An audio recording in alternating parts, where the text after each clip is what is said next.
masuk ke area tol fungsional. Ini jalannya sangat berliku-liku dan naik turun ya. Belum nggak bergelombang aja ini, naik turun. Nah, gimana menurut lo sih? Iya, memang nih kayaknya memang didesain bukan buat kecepatan tinggi. Intinya kita pakai 40 atau 50 ya udah ngeri. Soalnya dalam beberapa ratus meter kita sering menemukan tanjakan terus turunan karena mungkin karena memang bukan mungkin ya, memang tiap tikungan itu memang dirancang untuk mengakomodasi terowongan di jalan-jalan gang-gang kecil gitu. Jadi banyak jalan-jalan warga sehingga waskita ya, ini waskita kan ya? Iya, kayaknya waskita ini ya. Waskita kan? Waskita ini. Ya, sehingga waskita mendesain tolnya memang seperti itu. Nah, selain tadi jalannya memang belum rata dan masih bergelombang, terus juga nggak bisa nyaman untuk kecepatan di atas 40. Tadi kita nemuin setelah di Karangjati ya, jembatan Karangjati ya. Karangjati. Itu ada belokan dengan ya jalan yang cuma 2 jalur ya. Satu jalur ke sana dan satu jalur ke sini, atau mungkin ketika nanti mudik mungkin dua-duanya akan mengarah ke Jawa ke Semarang. Itu tiba-tiba karena mungkin menghindari itu ya, mungkin karena masalah pembebasan lahan atau kita nggak tahu. Itu jalannya dibuat aneh aja, dari turun terus tiba-tiba tikungan tajam, cuman untuk menghindari sebuah bangunan kayak buat produksi jagung ya, jagung untuk pengeringan jagung. Itu dan bukan cuma belok, nah itu juga sedikit menanjak dan akhirnya ada belokan lagi, itu cukup berbahaya apalagi di malam hari. Itu Anda bisa lebih sedikit berhati-hati, ekstra hati-hati ya. Karena siang aja itu cukup membahayakan karena dari turunan jembatan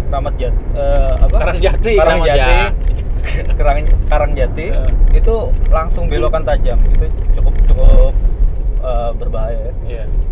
Nah, ini kita naik turun Kayak Ninja Hattori bro.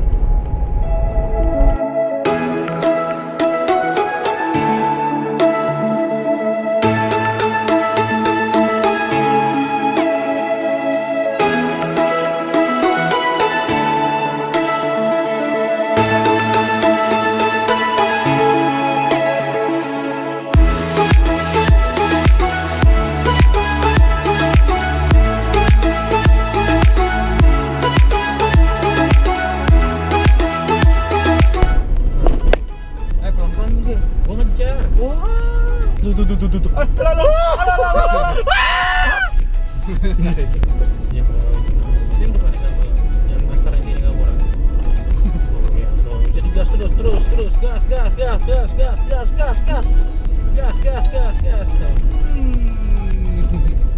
Kita sekarang di tol fungsional udah sampai Batang Weleri. Ini pukul 5.51 tapi keadaan udah gelap.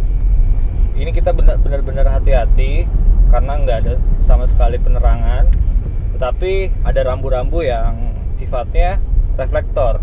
Jadi kalau kita pancaran cahaya dari kendaraan dia akan mantul dari cahaya lampu mobil kita. Pokoknya intinya kalau ini kan nanti pada H-3 itu akan dibuka selama 24 jam. Jadi ya kalau kalian mau lewat sini ya lebih hati-hati, sabar aja kalau memang mau sampai gitu ya. Kalau memang nggak mau lewat sini malam-malam, dengan istirahat. Tapi kalau memang harus nggak mau lewat sini malam, ya udah pelan-pelan aja, sabar, jangan terlalu buru-buru. Karena ini untuk di Batang sendiri memang masih dalam proses konstruksi ya, belum operasi secara resmi, dan masih banyak material. Terus juga kanan kiri juga jurang gitu ya, banyak galian-galian yang kalau kita salah-salah atau kita ngantuk justru terprosok. Apalagi sebelum dari Batang ke Weleri ini, dari Pemalang Batang itu juga rutenya bisa dibilang ekstrim ya, karena apa? Satu, dia secara konstruksi jalannya sempit. Kedua, konturnya itu naik turun dan ada beberapa tanjakan itu yang bisa dibilang cukup ekstrim.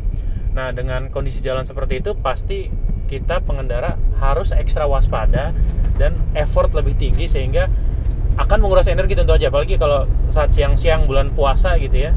Ini sangat berbahaya. Nah, apalagi kalau mau lanjut misalnya nyampe sini maghrib gitu ya, mau lanjut ke Semarang, pikir-pikir lagi. Tapi kita coba nyobain gimana sih cara suasananya malamnya kayak gimana. Jadi kita bisa menggambarkan, kita bisa kasih tahu ya seperti ini.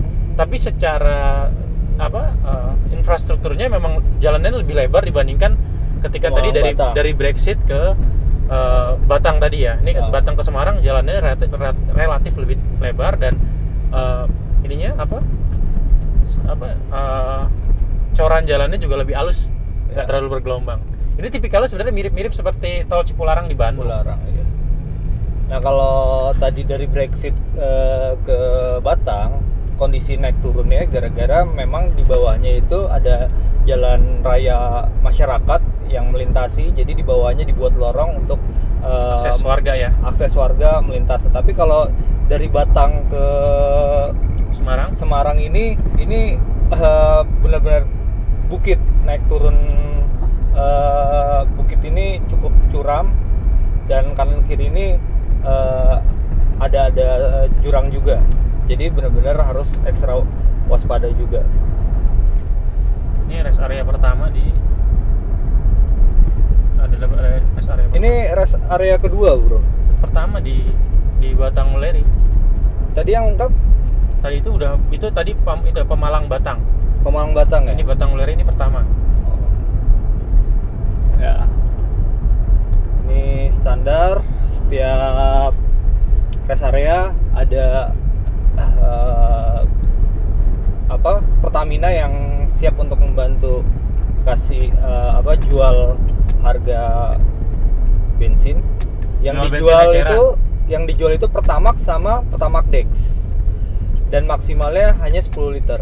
Ya, nah, tadi dari Batang sampai Weleri dan tadi sebelumnya juga di kilometer-kilometer akhir itu kita akan bersimpangan dengan jalan warga yang ini mungkin kalau malam hari visibilitas juga kurang, mungkin ada orang sepeda atau orang jalan kaki, itu juga cukup berbahaya, makanya hati-hati.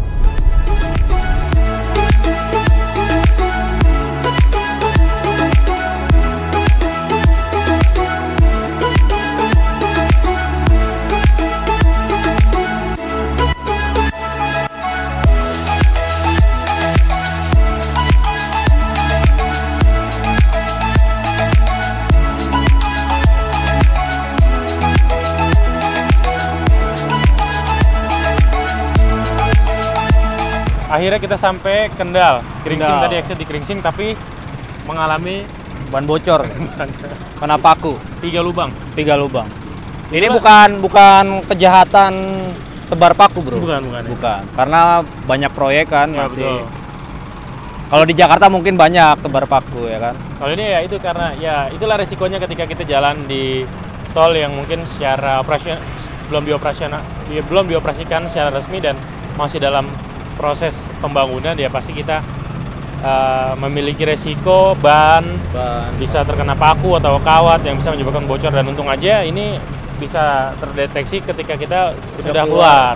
Coba bayangkan ketika tadi jalur Batang Semarang, kita tengah-tengah jalan Amit-amit Cabang Bayi.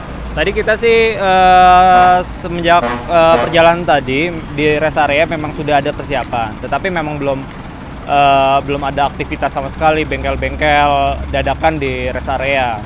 Oh, terakhir itu tak ada, cuman dia udah tutup. Udah tutup ya? Udah tutup. Ya itulah cerita kita hari ini.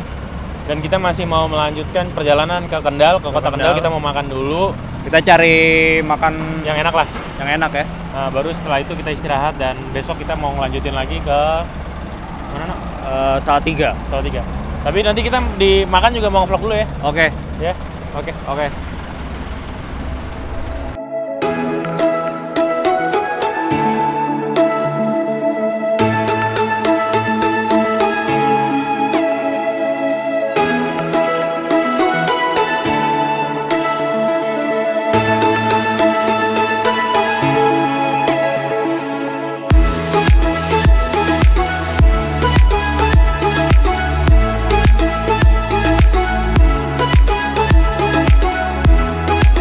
Aduh, akhirnya setelah setengah hari ya, dari jam 2 tadi masuk. Ya, dari jam 2. Sekarang jam 8 pas. Kita istirahat terus makan soto sewu di Kendal ya. Di Kendal. Ini khas Khas Kendal. Lah, bucrat. Jangan dicontoh. Jangan dicontoh ini, Bro. Ini makan berat kita setelah buka puasa. Alhamdulillah puasa lancar. Orang-orang. Bu, ini asli Kendal apa bukan, Bu? Khas Kendal bukan? Oh, Khas Solo ya? Oh, ini khas Solo, Bro. Makanya namanya soto sewu karena khas Solo. Ah, khas Solo. Ini ada daging. Dagingnya daging sapi ya, Bu? Kambing kalau tengkleng. Oh, kambing. Kambing, Bro. Dia kayak gulai tapi nggak pakai santan. Terus ada jeroannya juga, lemak, tulang ini, Bro. Jadi kalau lu suka Jeroan. sumsum, ini enak banget nih disedotnya nih. Ini sumsumnya nih, luar biasa nih. Ini nikmat pasti nih. Cuma pertanyaannya kalau dia kakinya, berarti badannya nggak kepake ya? Enggak, Bro. Gitu. Ini seger banget kuahnya juga. Ini enak nih, tahu itu. Tahu apa? Coba kembali. Coba dulu. Ini bukan tahu dadakan. Ini terkonsep nih. Lu lihat kan? Terkonsep, Bro. Enak bentuknya, enak bentuk. Enak ini.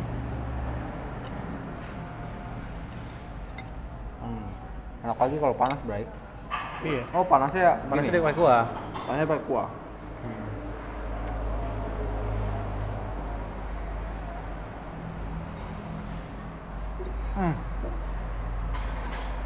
Kayak tahu Sumedang mah udah gede ya. Enak. Hah? Lanjut ya. Kita makan dulu ya. Kita makan dulu nih.